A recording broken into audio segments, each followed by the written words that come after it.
Ok, chers téléspectateurs, nous sommes revenus de cette transition. Je précise, c'est toujours avec vous. Je voudrais, une manière particulière, pourquoi pas, remercier toutes les personnes qui ont choisi, malgré les multiples programmes qu'on puisse avoir à la télévision en ce moment, de regarder la clinique du docteur Marcel, question de s'informer justement sur, pourquoi pas, les problèmes de santé. Parce que, rassurez-vous, avec une amie, je discutais encore, je disais que c'est la première religion au monde, la santé. Voilà, la santé met tout le monde d'accord. Dans les questions de religion, on peut se diviser sur des doctrines et tout le reste, mais en termes de santé, là, j'ai envie de dire, tout le monde est d'accord, tout le monde se met d'accord, ce qui est déjà bien, ce qui est déjà très bien, parce que tout ce qui touche au bien-être et si vous voulez à la santé, ça réunit toujours. Voilà. Donc, si vous avez fait le choix ce soir, pourquoi pas de regarder cette émission, vous avez très bien fait, parce que je disais, on le dit toujours, l'ignorance tue. Il vaudrait mieux savoir et être coupable que d'ignorer tout simplement. Ça, c'est mes expressions à moi. Alors, on a parlé d'indice de masse corporelle. Je vais simplement continuer. Il y en a déjà qui ont envoyé leur indice de masse corporelle et leur taille. Faites pareil pour savoir si vous êtes en situation, si vous êtes maigre, en situation de surpoids ou d'obésité. Envoyez simplement un autre message qui nous parvient. Envoyez simplement votre taille et votre poids et je vous dirai quel est votre indice de masse corporelle qui permettra de vous renseigner si vous êtes une personne maigre, ce qui n'est pas très bien, si vous avez une corpulence normale, ce qui est très bien, si vous êtes en surpoids, ce qui n'est pas très grave, ou en situation d'obésité, ce qui est dangereux, ou en situation d'obésité sévère, ce qui est terrible. Voilà. On va poursuivre. Je vais quand même prendre deux messages avant voilà, deux messages qui ont simplement... Le premier, c'est Félix. Félix dit, Docteur Marcel, bonsoir. Content de vous revoir ce soir. Merci aussi, Monsieur Félix. Je reconnais ce nom. Merci pour toutes les fois où justement de samedi en samedi, comme ça vous regardez ces émissions. Le deuxième message, c'est encore notre message amical qui dit simplement, bonsoir Docteur Marcel, content, je suis en direct. Voilà, content, je suis en direct. Merci d'être en direct. Le reste, je vais les prendre tout à l'heure parce que c'est des personnes qui ont envoyé leur poids et leur taille. Et comme quoi, ces personnes voudraient avoir un renseignement sur leur indice de masse corporelle, ce qui est très important. On va poursuivre en voyant cette fois les causes. Comment est-ce que du coup on devient gros ou gras ou obèse? Comment est-ce que ça arrive? Parce que la plupart des personnes prennent cela comme étant une fatalité. On a donné multiples raisons. Certains ont dit c'est parce que j'ai un sang gras. Bon, aujourd'hui, on va essayer de voir scientifiquement quelles peuvent être les causes justement du surpoids ou de l'obésité. On ne va pas s'intéresser à ceux qui sont maigres parce que là, il s'agit d'un autre cadre tout à fait particulier. On s'intéresse à ceux qui sont en surpoids ou en situation d'obésité. Alors, comment est-ce qu'on devient gros? Ça, c'est une question que la plupart des personnes ne se posent pas. 90% des personnes dans notre société se rendent seulement compte des résultats. Ça veut dire qu'elles réalisent seulement lorsqu'elles sont devenues soit obèses ou lorsqu'elles sont en situation de surpoids. La première chose qu'il faut considérer, c'est que c'est comme une thématique qu'on a traitée une fois sur notre page Facebook où on a dit « Vous êtes ce que vous mangez. Vous êtes ce que vous mangez. » Si vous avez mangé aujourd'hui, regardez simplement à qu'est-ce que vous avez mis dans la bouche et je pourrais à partir de là vous dire si vous êtes suffisamment équipé pour être en bonne santé demain ou non. Vous êtes ce que vous mangez. Et partir sur cette base, la première cause justement de surpoids ou d'obésité, c'est les mauvaises habitudes alimentaires tout simplement. Et il y a encore un temps dans nos sociétés, on faisait de l'effort qui convient pour rester le plus près possible de la nature.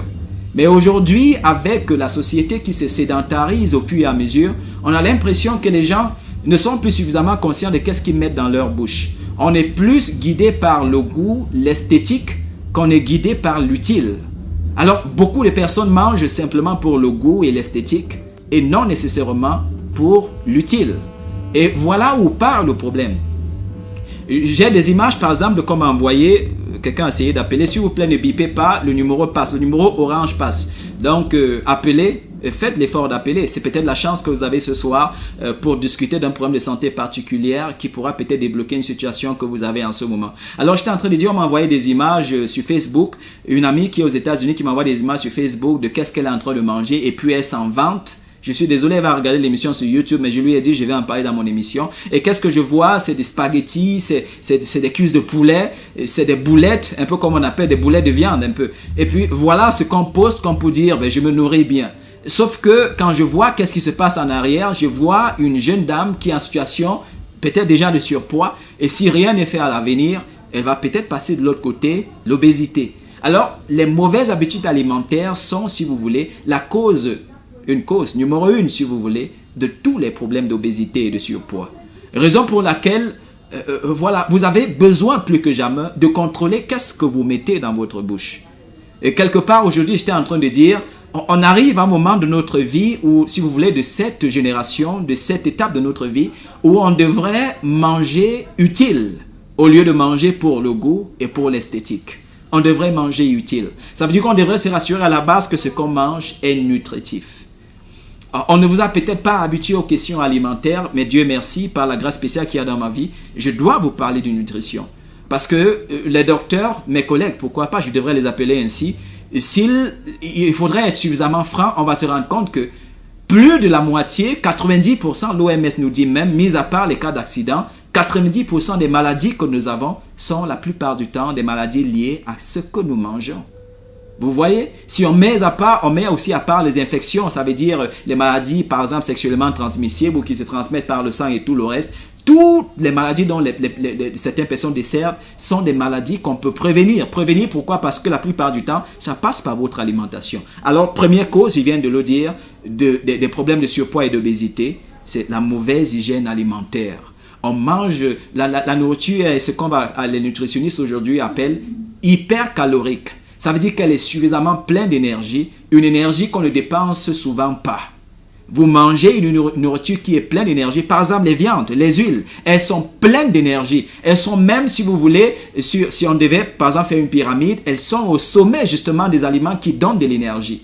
Mais vous consommez ces choses, sauf que de l'autre côté, vous ne dépensez pas suffisamment d'énergie comme pour équilibrer ce que le corps est supposé, si vous voulez, utiliser. Et là, c'est ça le gros problème. En plus justement du fait que votre alimentation soit hypercalorique, il y a aussi le fait que vous ne l'équilibrez pas suffisamment. Alors on voit de ces personnes qui vont en même temps manger, si vous voulez, mélanger dans une seule assiette, protéines et féculents. Là, c'est un problème. Vous n'avez pas suffisamment, si vous voulez, combiner votre alimentation et peut-être, vu sur la semaine ou sur le jour, vous ne l'avez pas suffisamment équilibré, ce qui est un autre problème de santé. Alors, une alimentation qui n'est pas suffisamment équilibrée et très bien combinée va, à la fin, si vous ne faites pas attention, vous poser de sérieux problèmes de santé. Qu'est-ce que vous espérez lorsque le matin, vous entrez dans une cafétéria pour manger œufs, haricots, spaghettis, avec une tasse de lait et un bout de pain? Ça, c'est hyper calorique. C'est même à la base très dangereux. Après, à midi, vous mangez un plat de riz avec la sauce d'arachide et un bout de poisson ou un gros morceau de viande. Et puis le soir, pour ceux-là peut-être qui ne sont pas encore mariés, vous retournez au cafétéria cette fois pour manger une purée avec des œufs et puis je ne sais pas trop quoi, qu'est-ce qu'on mélange, avec un bout de pain, une tasse de lait, je ne sais pas trop. Et puis à la longue, qu'est-ce que vous espérez? Vous allez peut-être passer de l'autre côté, surpoids ou obésité tout simplement. En tout cas, je ne voudrais pas parler ou alors entrer dans les détails, on essaye de voir les causes. Deuxième cause, je l'ai même déjà énoncé tout à l'heure, ou j'en ai déjà parlé, c'est que vous mangez des nourritures qui sont pleines d'énergie, mais de l'autre côté, vous ne dépensez pas cette énergie. La plupart des personnes ont ces activités-là qui leur donnent de rester sur place à longueur de journée. On travaille dans des bureaux, on est assis au marché. Dieu merci pour les maçons, les forgerons, les mécaniciens et autres qui de temps en temps sont obligés de faire quelques exercices. Vous êtes assis sur une moto à longueur de journée, ce n'est pas une activité physique, je suis désolé. Ça va vous fatiguer peut-être, mais ce n'est pas une activité physique. Donc comme je suis en train de dire, des messages qui continuent de venir, comme je suis en train de dire, vous avez une alimentation qui est hyper calorique, ça veut dire qu'il vous donne suffisamment de l'énergie, sauf que de l'autre côté, vous ne dépensez pas cette énergie. Donc l'absence d'activité physique à la base peut aussi vous prédisposer à de sérieux problèmes de surpoids ou d'obésité tout simplement. Un autre détail qu'on va considérer ici, ces personnes-là qui ont dit qu'on a le sang gras. En fait, il ne faudrait pas dire qu'on a le sang gras, il faudrait simplement dire qu'on a des prédispositions génétiques, ce qu'en nutrition on va appeler le facteur génétique, qui justement vous expose à accumuler facilement les graisses. Il y a des personnes comme ça. Ce n'est pas qu'elles mangent plus que tout le monde, mais simplement que le peu qu'elles mangent donne à leur corps d'accumuler beaucoup de graisse. Ça, c'est un facteur génétique. C'est héréditaire. C'est lié, si vous voulez, à votre lignée de sang. Et ça aussi, il faut prendre cela en compte lorsqu'on veut perdre du poids. Parce que tout à l'heure, lorsqu'on va essayer de parler de quelques solutions justement qu'il faut considérer lorsqu'on veut perdre du poids, il faudra aussi que je vous dise, si vous voulez perdre du poids, ne considérez pas seulement l'alimentation, considérez aussi les facteurs génétiques. C'est très important. Un autre aspect qu'on va considérer, c'est certaines maladies. Il y a des maladies justement qui, sans que ce soit votre volonté, vont vous prédisposer à prendre du poids. Par exemple, si vous faites une insuffisance hépatique ou alors une maladie qui est liée au pancréas, voilà des choses qui facilement vont vous donner de prendre du poids. Je précise encore, vous avez une insuffisance hépatique comme des maladies telles que, si vous voulez, pourquoi pas, comment on appelle, l'hépatite, les hépatites virales et tout le reste. Voilà un peu des choses, si vous voulez, qui à la base peuvent vous donner pour un certain temps et pour une certaine période, pourquoi pas, de prendre du poids sans que vous ne compreniez comment. Et je parlais aussi, si vous avez un souci avec le pancréas. Voilà encore quelque chose qui facilement peut vous donner de prendre du poids. Un autre, j'espère que vous êtes en train de noter les causes, un autre message qui parvient. Je vais préciser, vous pouvez appeler, mais appeler avec le numéro orange, pas MTN, parce que le numéro MTN ne passe pas. Voilà, une autre cause que je vais donner ici, ceux qui consomment l'alcool. Je sais au Cameroun aujourd'hui qu'on est habitué à boire beaucoup de bière. Je voudrais quand même préciser que le bière, il y a à l'intérieur de la levure de bière, ce qui est déjà très bien pour prendre du poids. Dans la plupart des régimes pour la prise du poids, on conseille souvent la levure de bière. Pas nécessairement celle qui est contenue dans la bière elle-même, mais celle qui est vendue en pharmacie. Voilà. Mais dans la bière elle-même, il y a déjà de la levure, ce qui est la levure de bière, qui facilement va vous donner de prendre du poids. Regardez à certaines personnes que vous avez autour de vous qui boivent, vous allez remarquer tout simplement que ces personnes, pourquoi pas, ont développé quelques kilos ou alors ont eu quelques kilos en plus. Ça s'explique très facilement. Une autre chose que vous allez prendre en compte, j'ai envie de dire, et ceci concerne maintenant les femmes, c'est les femmes qui sont sur contraceptifs ou alors qui se sont fait injecter des hormones telles que l'estrogène par exemple. Si vous avez un contraceptif, vous avez les prédispositions pour prendre des kilos. Si on vous a injecté de l'estrogène, peut-être vous aviez un déséquilibre à la base, peut-être dû à vos ovaires qui ont peut-être eu certains troubles ou certains problèmes.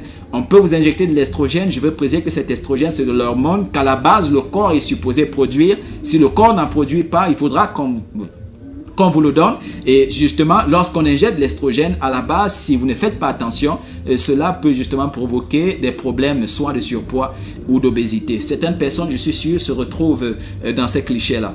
On va poursuivre en précisant un autre cas, et ça, c'est toujours les femmes. Lorsque vous êtes en ménopause, habituellement, on a souvent dit en situation de ménopause, les glandes endocriniennes deviennent folles et cette folie fait qu'à la base, des hormones sont sécrétées sans un contrôle particulier, ce qui justement aussi peut vous exposer à des sérieux problèmes de surpoids. Alors, les femmes ménopausées, on a souvent remarqué ça, qu'une femme, durant, si vous voulez, j'ai envie de dire quoi, peut-être sa première année de vie jusqu'à l'âge de 45 ans, a une corpulence normale. Je crois que là, on a un appel, on va le prendre. Allô, bonsoir. Bonsoir, docteur, comment? Ah, je vais très bien, ma mère. Je t'ai appelé en journée, n'importe comment. Tu n'as pas décroché. Maman, je n'ai pas remarqué. Je n'ai pas remarqué cet appel, ma mère. J'étais à un séminaire aujourd'hui. Ah. Voilà. Et on va alors faire comment pour mes produits? Ok, ma mère, on se voit demain. On se voit demain pour vos produits, maman. Voilà. La cannelle est finie. D'accord, ma mère, j'ai suivi. On va se voir demain par rapport à ça.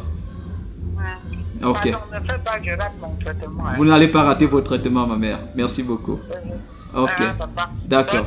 Merci beaucoup, ma mère. Bonne soirée. Ok, là, c'est une de mes patientes qui appelle en direct, juste pour me rappeler qu'on doit passer à l'étape suivante de son traitement, ce qui est déjà très bien. Dieu merci par rapport à ça. J'étais en train de préciser quelque chose. C'est une de mes mères que j'apprécie bien. Je précisais quelque chose, on parlait tout à l'heure justement de ces personnes qui en situation de ménopause, et il s'agit des femmes vont développer quelques kilos, alors prendre quelques kilos en plus, c'est simplement parce que arrivé à cette étape-là, les glandes endocriniennes justement deviennent folles, incontrôlables, et dû à ce fait particulièrement, on peut se retrouver en train de prendre quelques kilos. Il faut aussi préciser que la ménopause souvent est une étape qui donne suffisamment de stress, et on sait que certaines personnes en situation de stress vont se retrouver en train de manger bien plus qu'elles ne le font d'habitude. Et vous voyez que la nourriture n'entre pas dans votre ventre pour disparaître. Non, la nourriture que vous mangez se transforme en vous.